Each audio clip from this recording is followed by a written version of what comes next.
सामने है। Doctor sir Mohammad Iqbal एक बहुत बड़े शायर थे और उन्होंने मुतअद्दिद किताबें लिखी हैं, जिनमें बांग दरा, बाल जबरील, ज़रब कलीम, जावेदनामा वगैरह, और जिनको हम कुलियात इकबाल के नाम से जानते हैं। तो ये भी उसी की नज़मों में से एक नज़म है। तो जब हम इस तरह से बच्चों के सामने जाएं, तो जिन भी बच्चों का जहन कला से बाहर होता था, तो मेरे ख्याल में कि किसी भी बच्चे का जहन कला से, जमात के कमरे से बाहर नहीं रहेगा। वो यहाँ की तरफ अट्रैक्ट हो जाएंगे और कोशिश करेंगे, वो यहाँ पे उनके जहन में भी मुख्तलिफ सवालात आएंगे और वो भी हमें इसके बारे में कुछ पेडागॉजी कहेंगे। तो यहाँ पे जो हमारी नज़्म है आज, वो परिंदे की फरियाद है। बहरहाल परिंदे, बच्चे जानते हैं कि परिंदे मुख्तलिफ किस्म के होते हैं, बहुत से परिंदे होते हैं और अल्लाह तबारक ताला ने उन्हें आज़ाद पैदा किया होता है।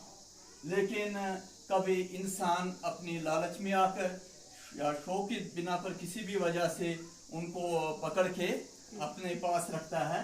कभी उनको किसी चिड़ियाघर में भी कैद किया जाता है और कभी अपने घरों में पिंजरे में भी रखा जाता है। जैसे कि यहाँ पे ये एक पिंजरा है और यहाँ पे एक परिंदे को लाके यहाँ पे रखा गया है। यही परिंदा जो कि पहले आज़ाद था, जो कि लम्हों में, कुछ ही सेकंडों में, कुछ ही लम्हों में बहुत से सैकड़ों मील मसाफत तय कर लेता था उड़ के, जिसका मस्कन जंगलात थे, जिसका मस्कन बागात थे, दरख्त थे, खुली फिजाएं थी। तो वही परिंदा आज आके जब इस पिंजरे में बंद हो जाता है, तो इन्हीं ख्यालात को, इन्हीं बातों को अल्लामा इकबाल ने इस नज़म में बंद करने की कोशिश की है। तो यहाँ पे अल्लामा इकबाल ने ये जो परिंदा है, परिंदे की फरियाद लिखा है उसने, और जो भी परिंदे पे गुजरती है, जो हाल परिंदे पे गुजरती है, वही हाल अल्लामा इकबाल ने इस नज़म में कलमबंद करने की कोशिश की है। फिर ये शोरा का कमाल होता है कि वो किस तरह से इन अल्फाज को मुंतखब करते हैं और तरतीब देते हैं। तो यही जब जो यहाँ पे है, तो जब हम बच्चों के सामने ये चीज़ें ले जाएंगे और इसको बच्चों के सामने पेश करेंगे, तो बच्चों की कशिश यहाँ पे होगी। और अब पढ़ाने का तरीका, ये नहीं कि हम बच्चों को नहीं पढ़ाते हैं, हम बच्चों को पढ़ाते हैं, बहुत अच्छे तरीके से पढ़ाते हैं। तो अब ये जो नया सा तरीका है, इसमें ये बताया गया है कि जो नज़्म है, इसको थोड़ा तरन्नुम के साथ पढ़ा जाए। तरन्नुम की बच्चे क्योंकि बच्चे गाने के बहुत ज़्यादा शौकीन होते हैं। तो अगर बच्चे खुल के नहीं गाते हैं, लेकिन वो कई तना जगहों में गुनगुनाते हैं, गाते हैं, हर एक बच्चे में ये सलाहियत मौजूद होती है। तो यहाँ मकसद ये नहीं कि वो गाना गाए, यहाँ मकसद ये है कि वो भी तरन्नुम के साथ इसको पढ़ें। परिंदे की फरियाद यहाँ पे है।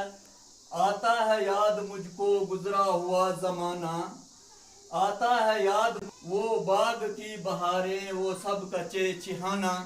तो यहाँ अल्लामा इकबाल जो है वो इसका ख्याल यहाँ पे पेश करते हैं कि परिंदा कहता है याद आता है वो बाग की बहारें, वो सब कच्चे चिहाना। जबकि मैं बागों में सैर करता था, जब मैं आज़ाद होता था और हम सभी मिल के वहाँ पे चिहाते थे, मुझे वो वक़्त याद आ रहा है। आज़ादियाँ कहाँ वो अब अपने घोंसले की, आज़ादियाँ कहाँ घोंसले की, अपनी खुशी से आना, अपनी खुशी से जाना। ये बताता है कि आज़ादियाँ कहाँ की, आपको हम तो सभी जानते हैं कि परिंदों के घोंसले जो होते हैं वो ज़्यादातर दरख्तों पे कहीं होते हैं, बनाया गया है। इस दरख्त पे ये घोंसला है, तो ये परिंदे जो होते हैं वो ऐसे दरख्तों के टहनियों पे जगह जगह पे घोंसले बनाते हैं। यहाँ पे मैं एक बात का जिक्र और करूँ, हर एक ज़बान में कुछ न कुछ मौजूद होता है। तो इत असलन आगमन के प्रारंभ था ना कि साड़वाशु का ठहर पांच आराम, तो वो एक मुहावरा हम ले लेंगे, हमारी पोगली ज़बान का है?